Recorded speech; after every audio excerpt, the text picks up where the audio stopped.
I died heartbroken, abandoned by the husband I sacrificed everything for, and betrayed by the son I risked my life to raise. But when I opened my eyes, I was 25 again. This time I won't waste my youth begging for love. He chose another woman. Perfect. Let her suffer under the weight that once crushed me. Because in this life I'm not here to love. I'm here to win. The sharp, searing pain in my chest had only just begun to subside when I opened my eyes and saw him again. Thin. He looked exactly as he had back then.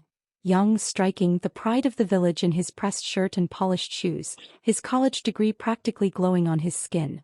The same Ethan who had called me a burden, unhygienic, and not worthy of his ambitions. The same Ethan who, in our previous life, had watched me wither away beneath the weight of his neglect and betrayal. And yet here he stood, blinking as though awakening from a vivid dream. His lips moved slightly, his breath quickening. "I'm back," he murmured to himself, disbelief and awe mingling in his voice. "I've returned. To the day of my first blind date with Julie." My heart froze, but not from love or nostalgia. I stood still, not saying a word, letting the weight of his realization settle. He looked up, saw me, and a different kind of emotion flickered in his gaze. Not affection but excitement and something disturbingly close to pity. "This time," he said as if declaring it to the universe, "I won't marry Julie. I want Claire. I belong only to the woman I truly love." It was laughable. Infuriating almost. He didn't even pause to ask if I remembered too. He just assumed I hadn't because of course in his world I never mattered enough to have a soul worth rebirth. I didn't respond. I didn't even blink. The corners of my lips curled into a small, quiet smile. It wasn't kindness. It was relief. He'd made it easy. In this era, rejecting an engagement was a social scandal, especially for a woman. Had I backed out, my parents would have raged, the village would have whispered, and Aunt Wanda the matchmaker would have fainted from shame. But now Ethan had rejected me. Publicly. Cruelly. "Julie," he said suddenly, his face contorting, "you're loud, unhygienic, and practically an old hag at 25. Your skin is sallow and you'll age horribly. Claire is radiant, she's everything you're not. Marrying you in my past life was the worst mistake I ever made." I touched my face instinctively, almost laughing. My skin now was smooth and soft, none of the roughness caused by late nights, village gossip, and child-rearing in a crumbling household. No dark circles from years of loneliness. No exhaustion carved into my bones. I let my eyes fill with tears even if they weren't real. Not because I was hurt, but because it was useful. Tears in this world meant innocence, vulnerability, protection. "You're crying again?" Ethan snapped. "Always crying. What's wrong with you?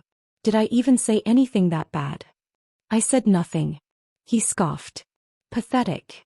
Then he turned around, not even bothering to offer another word, and walked away with the arrogance of a man who thought he'd just delivered divine justice.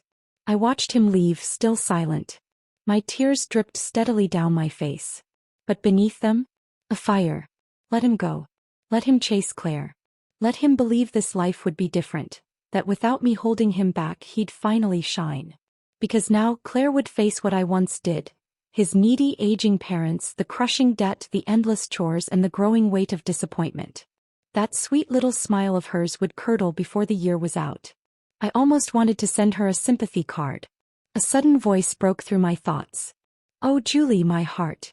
Aunt Wanda rushed toward me, fanning herself dramatically. "You poor girl. That scoundrel Ethan. What did he say to you?" I saw him storm off like a mad dog. She took my face in her rough, sugar-sticky hands, wiping my cheeks with the corner of her apron. "You're breaking my heart, sweetheart. Don't cry, you'll ruin that pretty face of yours. That boy's brain is made of bricks. Don't worry. I'll find you someone 10 times better. No, 20. Her voice rose theatrically, as if the louder she was, the faster the village would hear. That was her gift. Gossip here traveled faster than wildfire, and Wanda was the wind. But I shook my head gently. "No, Aunt Wanda. I don't want anyone." She paused mid-rant. "What do you mean?" "I don't want a man," I said quietly but clearly. "I'll live by myself. I'll find my own way." Her eyes widened. "Don't talk like that. You're just upset. A woman can't live alone." "I can," I said. "And I will." The conviction in my voice wasn't a performance. That part was real. Every word. As I had lived alone. In the worst way. Married yet abandoned. Loved yet discarded. Alive but hollow. This time I would rather live truly alone, and truly free. Wanda didn't understand. How could she? She thought I was still the heartbroken girl humiliated in public. She patted my arm and continued her loud declarations of matchmaking vengeance, but I let her. Let them all think I was devastated. Let the village believe Ethan had crushed me. That belief would protect me. By the time I reached my doorstep, the news had already taken root. Ethan was branded a fool. Claire a homewrecker. Me, the wronged woman, weeping but graceful. Sympathetic. Untouched. Perfect. My parents were waiting. My mother's eyes were red with worry, her hands wringing the end of her apron. My father's jaw was tight, his eyes flashing with anger. Julie, my mother cried, rushing to me. Are you all right? That bastard boy. I didn't let her finish. I collapsed into her arms and she caught me like she had when I was little. Her warmth, her scent, her trembling hands. It was all the same, just younger, more alive. Don't cry, she whispered. You're home now. Behind her, my father growled. I'll strangle that Anderson boy myself. Thinks he's better than us just because he went to college. What a disgrace. Come inside, my mother said, gently leading me in. I made pork stew. It's still warm. I nodded, swallowing past the lump in my throat.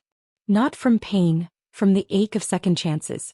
Inside the kitchen, steam rose from the clay pot. My old wooden chair still creaked the same way. The tea my father poured was too sweet, just as I remembered. I looked around and saw everything I'd lost once. But not this time. This time I would hold on to it. Protect it. Cherish it. No man would take this from me again. The stew was still warm. I sat at our old kitchen table, wrapped in a wool shawl my mother had knitted when I was 10. The corners were frayed, but the scent, smoke, spice, and home lingered strong. I hadn't tasted braised pork like hers in decades. I'd forgotten how simple food could still feel like comfort. My father paced back and forth, clenching and unclenching his fists. What kind of man humiliates a girl in public like that? I don't care if he's got a degree. If he ever steps foot near this house again. He won't, I said quietly. They both turned to me. My voice had startled them, steady, not broken. Composed, not fragile. I won't be marrying Ethan, I said. Ever. My mother reached for my hand, concern softening her brow. Sweetheart, you don't have to decide anything tonight. I already have, I replied calmly. I don't want to marry anyone. Not now. Not later. My father stared as if trying to decode whether I was in shock or just stubborn. Julie, you're not saying this because he rejected you, are you? You know, if your heart is broken. It isn't, I said. And it wasn't. What had broken was something deeper, something older. Shattered long ago in a previous lifetime when I begged for love from people who only took. That woman died years ago. This version of me? She was new. I wasn't going to waste this second life. I wouldn't spend it on forgiveness or dreams of love. No, I wanted something better. And I had a plan. But before I could speak it aloud, I needed to confirm something first. Papa, I said gently. The dowry money you saved for me, does it still exist? The room went quiet. My father froze, eyes narrowing just slightly. What dowry money? I kept my expression neutral. The one you mentioned when I was little. You said you were saving a special sum. That it would only be touched for my marriage. He frowned. You remember that? Of course I did. In my past life, I hadn't thought about it until the week before my wedding. I remembered the strange tension in the house then. The whispered arguments between my parents, the sudden quietness at dinner. My mother had been teary. My father grim. It was only later that I learned he'd poured his life savings into preparing a dowry for me. I had been so in love with Ethan, so focused on pleasing his family, I didn't think twice about signing that money over. A mistake I would not repeat. You said never to flaunt wealth, I said gently, especially not in a place like this. I understand. I think it's time we put that money to use. My father studied me. I knew he wasn't questioning my intelligence. He was trying to determine whether I was still mourning Ethan. My mother, seated quietly across from me, wiped her hands on her apron. What do you mean, Julie? I took a deep breath. I don't want to get married. Not now. Maybe not ever. And if that money just sits there, it will go to waste. I want to invest it. I want to build something. My father's brows shot up. I know that sounds crazy, I continued quickly, but the world is changing. Towns are growing. New businesses are coming. Land is getting snatched up. And I know things. I remember things. That last line I left vague. I couldn't exactly say I've lived this all before. Not yet. But my voice must have carried the weight of something unshakable. My father crossed his arms. You're not married. You're not even 25. What do you know about business? I met his eyes. In our village, I know more than anyone.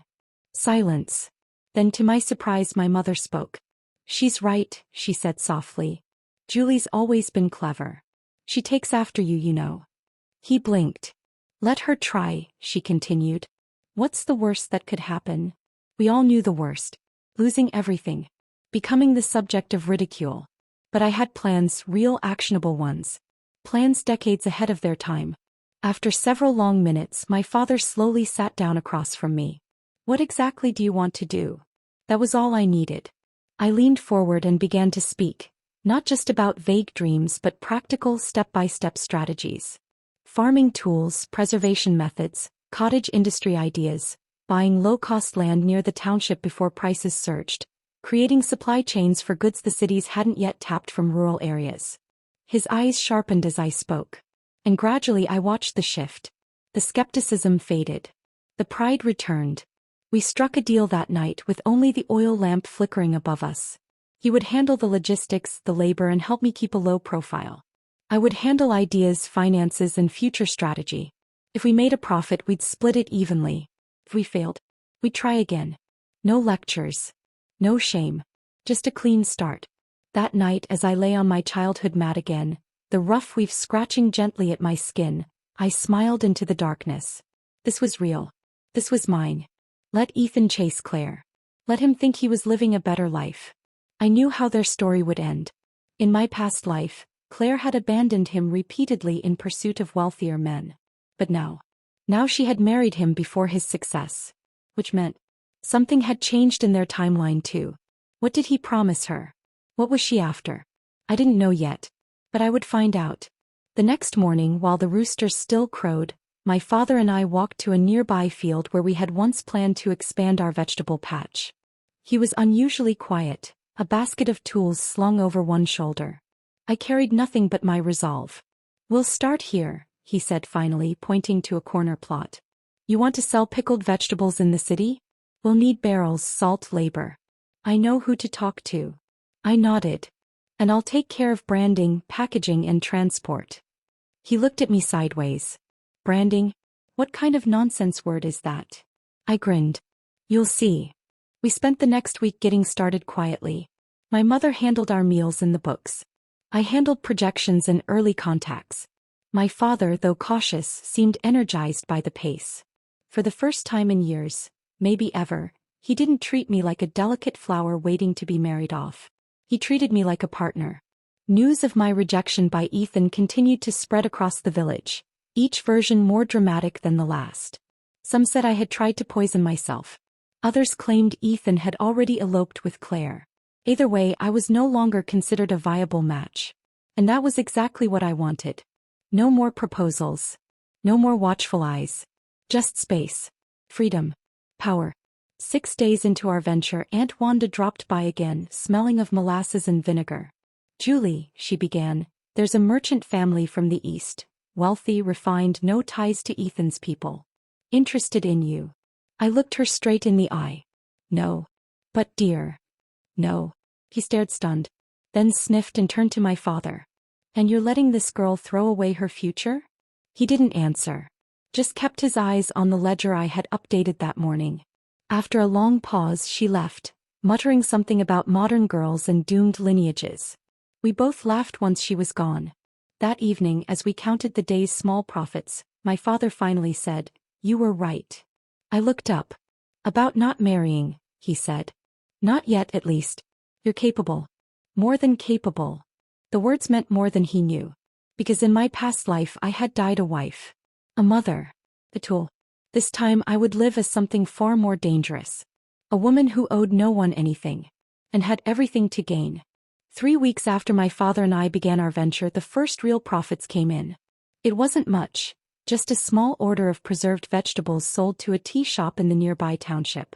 But the owner was impressed by the packaging, something I'd designed with hand-inked labels and tightly tied jute twine.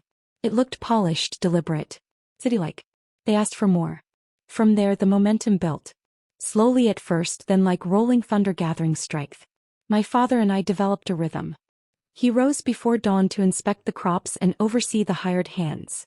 I handled negotiations, accounts, and expansion ideas. We worked like two gears in perfect sync. By the end of the first month, we had doubled our starting funds. By the second, we had a stable weekly income. By the third, we had begun acquiring small plots of land near the edge of town, areas I knew would triple in value once the city expanded in the coming years. My mother, at first nervous, now smiled more often. She stopped bringing up marriage altogether. Instead, she proudly showed off the sealed jars of our products to visitors and neighbors, acting like we had invented a miracle in our backyard.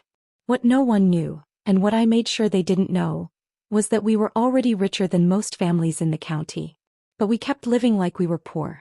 Simple clothes. Old furniture. Soft voices. I didn't want attention. Not yet.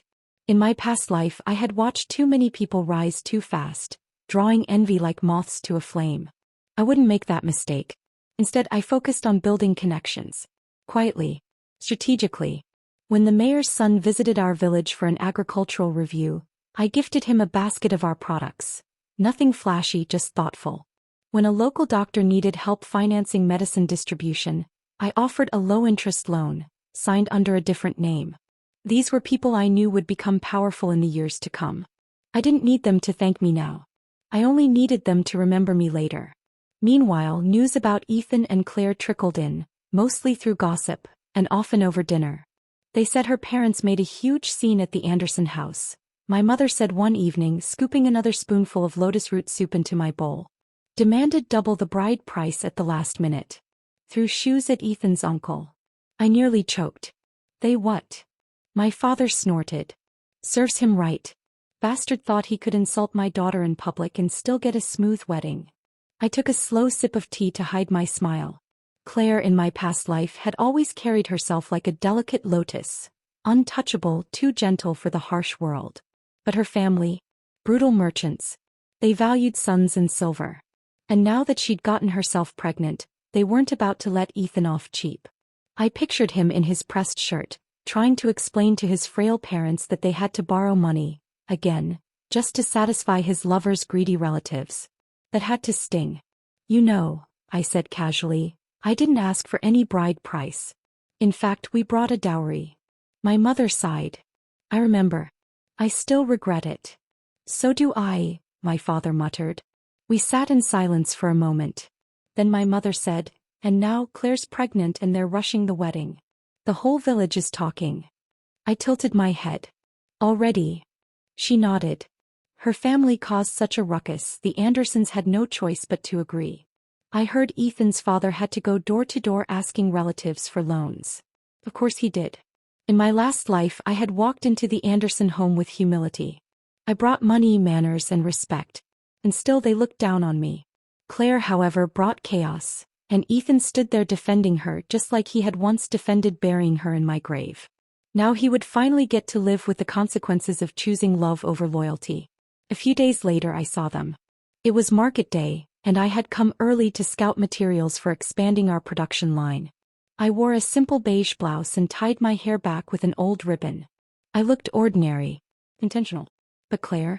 She was dressed like a city bride, layers of lace, too much makeup, and a growing belly that she didn't even try to hide. Ethan walked beside her, hair messy, dark circles under his eyes, and a sour expression on his face. He held 2 bags while she barked at a vendor about fresh cabbage. Their eyes met mine for a moment. I smiled. Claire's hand tightened around her shawl. Ethan looked away. I walked past them without a word, but the smirk stayed on my lips for hours.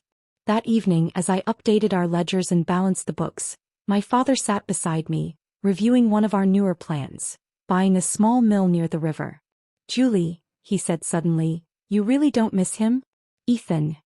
I paused, my pen hovering in the air. No, I said honestly. Not even a little. He gave a short nod, then muttered, good.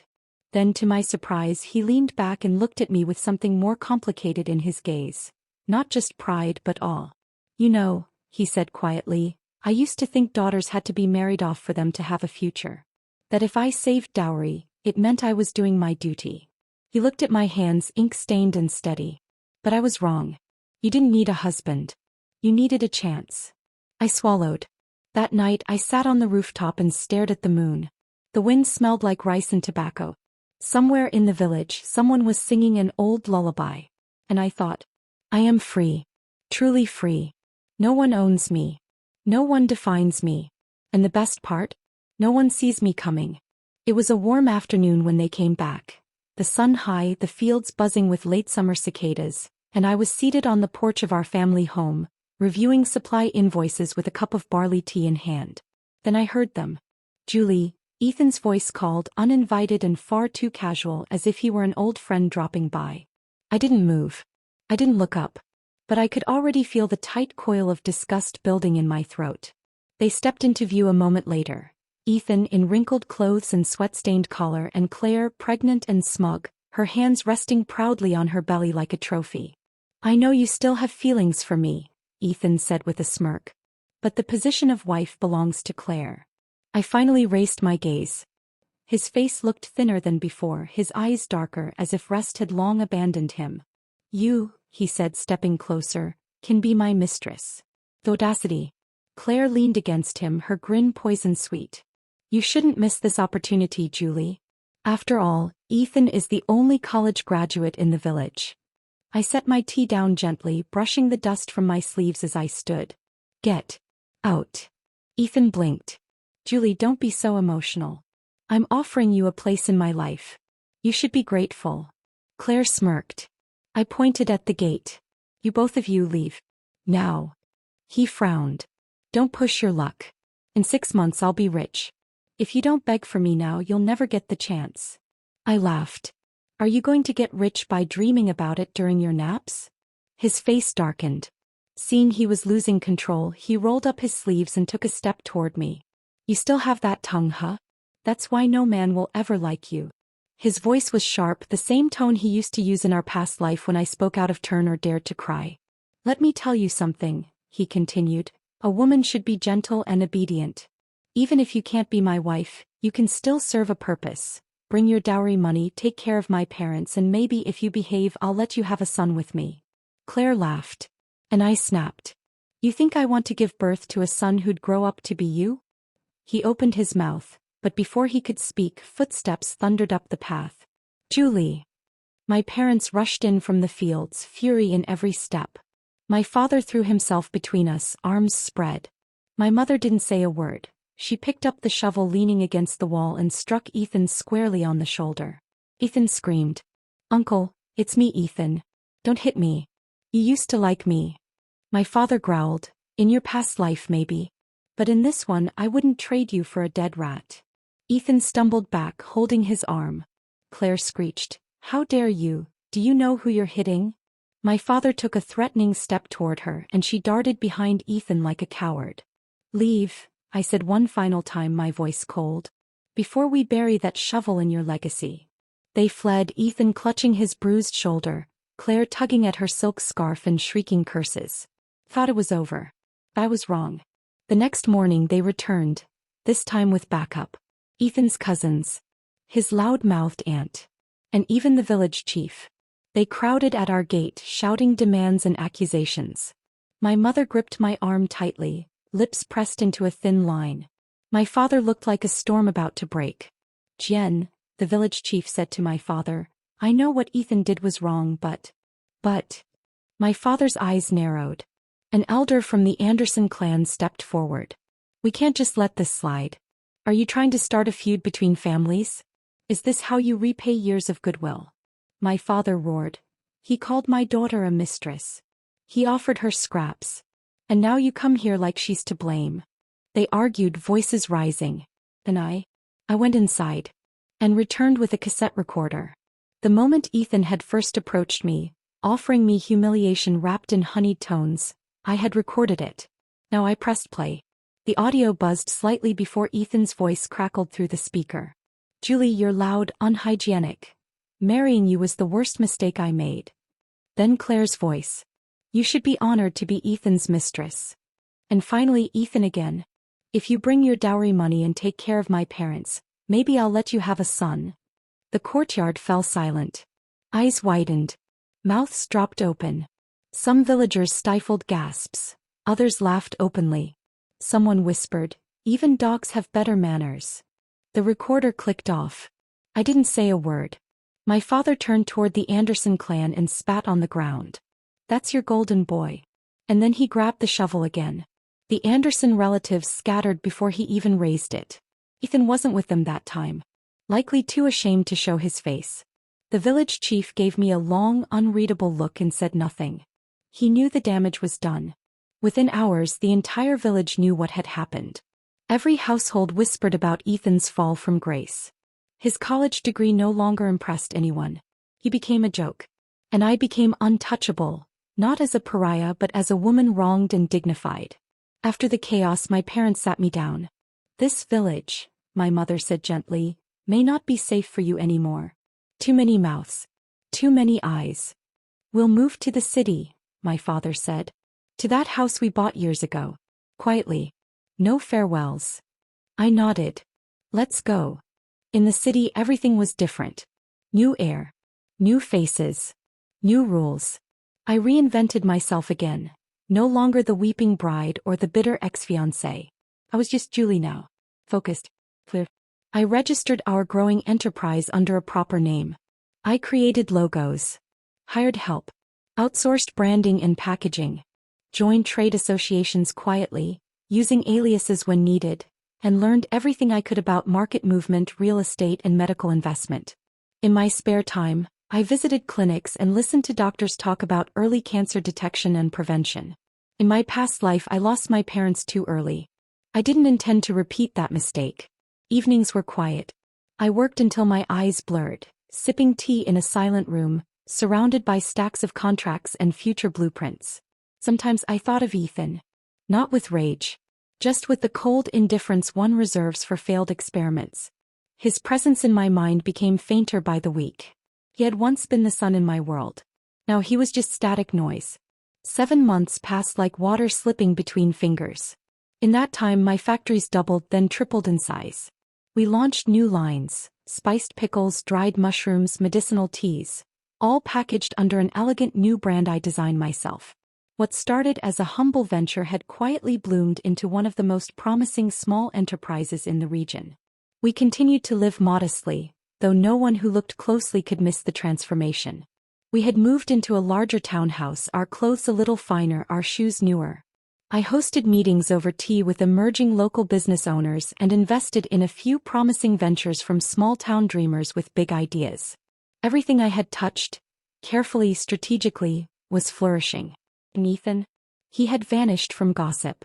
Which only meant one thing. His reality had turned too dark for even the village to discuss.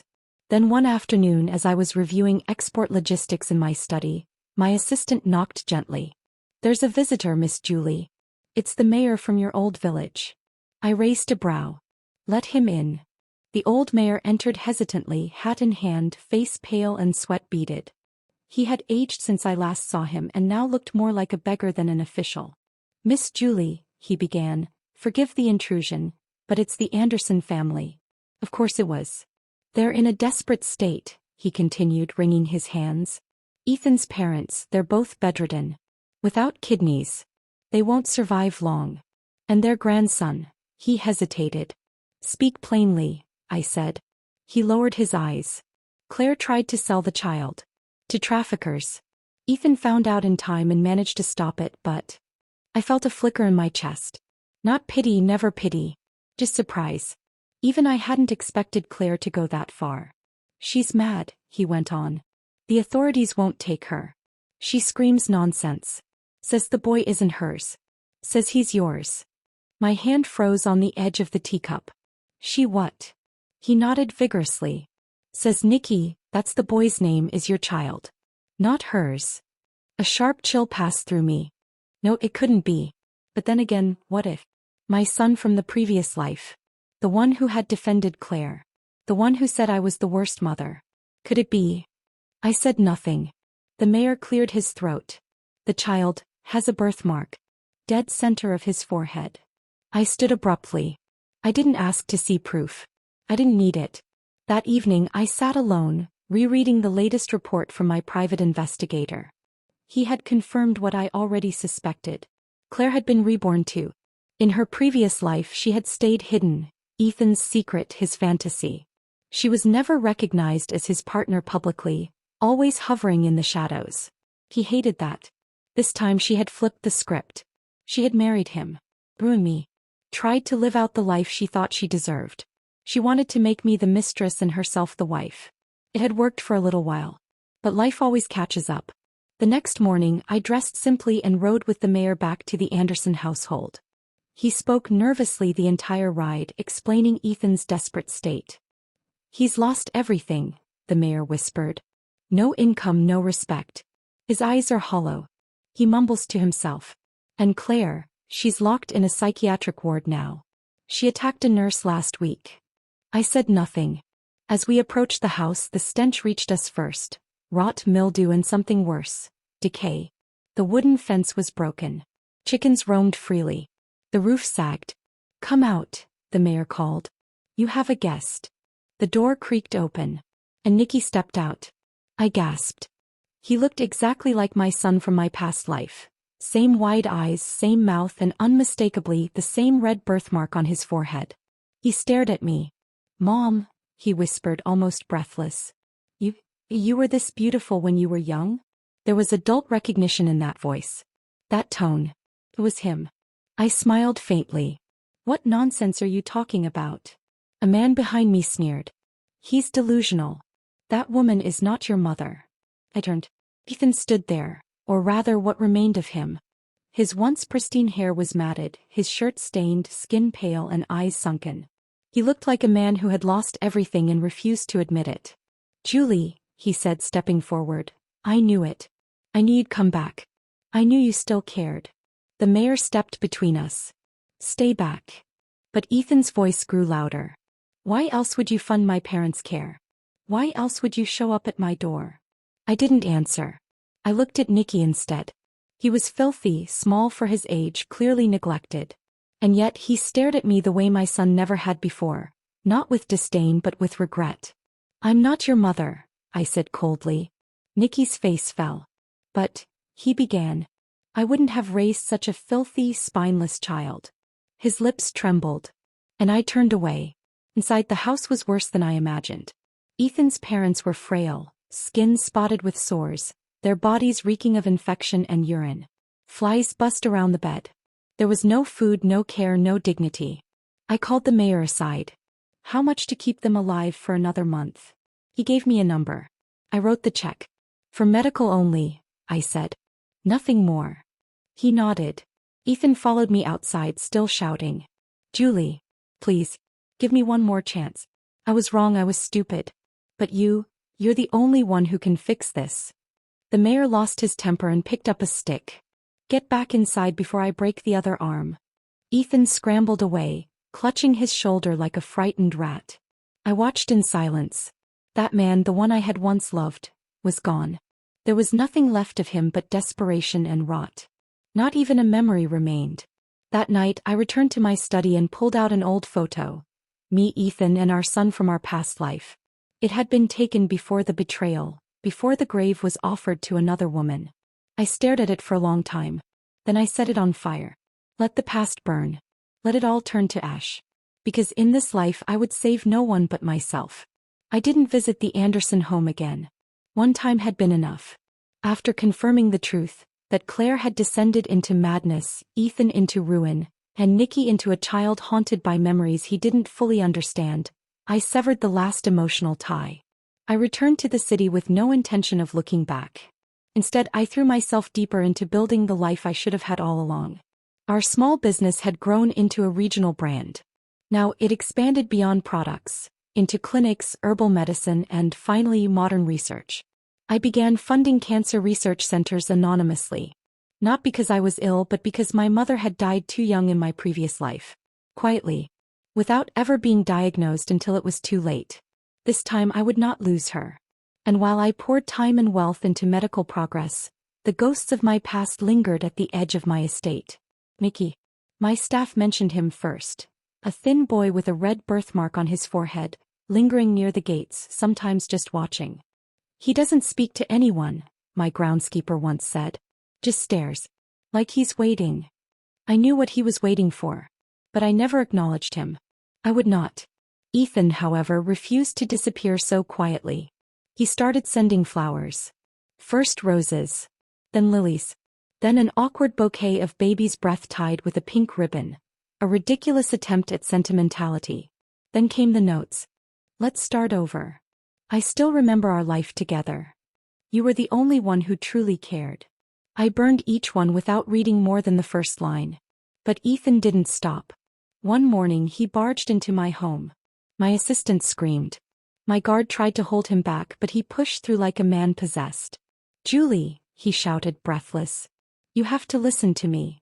I stood still at the top of the stairs, not even bothering to look surprised. You came to see my parents, he said. You helped them. You still care. I know it. You're delusional, I replied. No, he said, a strange smile tugging at the corner of his mouth. You always had a soft heart. Even when I was cruel. Even when I chose Claire. You loved me. You always did. I walked down slowly and stopped 2 steps above him. You think I helped them because I care? I said coldly. I did it because letting them die like animals would have stained my reputation. So, don't mistake control for compassion.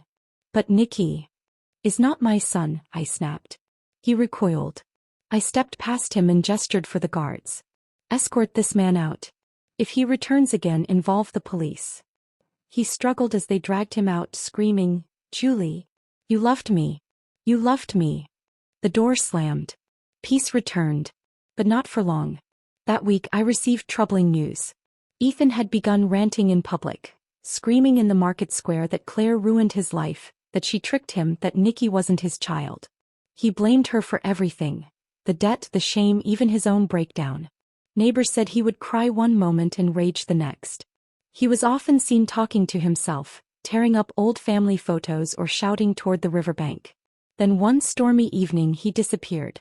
Hours later, the city's old mayor, now promoted and still indebted to my father, arrived at my doorstep. He looked sick with dread. What now? I asked, already exhausted by the possibilities. It's Ethan, he said hoarsely. He forced his way into the psychiatric hospital. Found Claire. They fought. Screamed. Staff couldn't get in time. I stared. And a fire broke out. Candle. Knocked over during the chaos. The building caught fast. His voice shook. They were found together, Julie. Hands locked around each other's necks. No one could separate them. Even in death. For a long time I said nothing. I walked to the window, watching the rain patter against the glass. It's over then, I murmured. He didn't speak. They always wanted to share a grave, I added, voice empty. Now they don't need one. The following week, their funeral was held hastily and without ceremony. Only a handful of distant relatives attended, mostly out of obligation, not affection. Ethan's former title as the village's only college graduate had long become a mockery. The mayor approached me again, hat in hand. Nicky, he said softly, is all alone now. The grandparents died 2 days after the fire. No will. No money. The boy has nothing. I didn't respond. He keeps wandering near your home. The staff said he sits by the gate sometimes. For hours. I looked him in the eye. Then they should stop letting him loiter. The mayor flinched. But he's just a child. He is not my child. He opened his mouth again, but I raised a hand. I fed him once. I clothed him once. I risked everything once. And in my past life all he ever gave me was pain. I see, the mayor said quietly. He bowed. And he left. That night I stood outside my home watching the fog roll over the garden. And I saw him, Mickey, sitting by the gate. thin arms wrapped around his knees. That same birthmark glowing faintly under the lantern light. He didn't look up. He didn't speak. But I knew he saw me. I turned and walked back inside. I didn't look back. The old mayor returned a week later, hat in hand again. This time he didn't speak right away. He simply stood in my study, his shoulders drooping under the weight of words he had spoken too many times in the last year. "It's about the Andersons," he said finally. I didn't sigh. I didn't react. I just waited. They're worse than before. Ethan's gone. Claire's in permanent psychiatric care. And the child, he hesitated. He's refusing all adoption offers. Says he wants to take care of himself. He's 8, I said dryly. Barely old enough to tie his own shoes. The mayor winced. I know. But he's stubborn. And he keeps saying you're his mother. I looked up sharply. He insists it, the mayor added cautiously. Told a neighbor, she was my mother once and I was cruel to her. I want to make up for it. I said nothing. The mayor cleared his throat. The boy doesn't eat unless someone forces him. Keeps wandering near your estate. Your staff. They think he's starting to remember more. I turned toward the window. I'll provide 1 more month of medical support, I said. No more. If the boy needs food or care, you may coordinate with the local orphanage. He looked disappointed but nodded. Understood. Still something gnawed at me. So I returned to the Anderson house one final time. The building was nearly collapsing now. The front steps creaked under my feet. No one had swept the walkway. The windows were clouded with dust and neglect. Inside, Ethan's parents lay in silence, too weak to move. The air stank of disinfectant and decay. A nurse paid by my funding knelt by the bedside, replacing a drip. And then I saw Nicky. He sat in a corner on a broken stool, staring at the floor. His clothes were worn thin, his cheeks sunken. But when he looked up and saw me, his face lit up. Mom. I didn't correct him. He stood and took a small step forward. You look the same as before. When I was little. But I was different then. I didn't understand. I raised a brow. And now you do. He nodded quickly, tears welling. I remember. I was so mean. I said you were the worst mother. I sided with Claire. I didn't even care when you died. His voice cracked. I thought I'd get another chance. But it's worse this time. She sold me. She said I wasn't hers. She screamed at me and tried to hit me. I slept in a storage shed for days. I didn't move. I'm sorry, he said. I just want you to see that I remember. That I regret everything. Please, just talk to me. Just once. His voice was raw. But I had no tears. Because I had already cried those tears. In a lifetime where he slammed the door in my face, called me pathetic and stood by a woman who took everything I had. I stepped forward slowly. He looked up, hope sparking. And I said, I wouldn't have raised a child like you. His face collapsed. But you said it yourself in the last life, I interrupted. If I had a choice, I wish I'd been born to Claire instead of you. He froze. Now you have what you wished for. I didn't mean it. I stepped back. You'll live. But not in my world. Then I turned and walked out. He didn't follow. For the next few weeks he remained near my estate. Always at the same corner. He never spoke to anyone. Never knocked. Just waited. My staff asked, should we bring him food? I said no. Another asked, do you want us to chase him away? I said no to that too. Let him stay. Let him feel the ache of longing. The pain of silence. Let him sit in the same despair I once sat in, the one he helped create. One afternoon I passed by the gate myself. He looked up from the curb. He didn't say Mom this time. He just whispered, I miss you. I walked past. But even as he faded into the background, I rose higher. My cancer research investments flourished. I began funding technology for early detection, partnering with hospitals to improve rural screening programs. I met with medical professors, biochemists, and research heads, offering grants and endowments anonymously. I didn't need my name on a plaque. I needed results. In another life I had been powerless, dependent, forgotten. In this one, I was untouchable. I donated to orphanages, but not the one Nicky had refused. I built scholarships for village girls, but not boys named after their fathers. I surrounded myself with visionaries, Scientists, economists, future politicians. I guided them, supported them, but never leaned on anyone. My name became known in upper circles. Quietly. Respectfully. No gossip reached me now. No pleas. No apologies. I had closed the chapter of Ethan, Claire, and their son long ago. They had burned everything in the last life. I rebuilt. Without them. And with no intention of ever looking back. I never spoke to Nikki again. Not after that day. Not after those broken words clung to the misty air like dew that refused to dry. But he never truly left.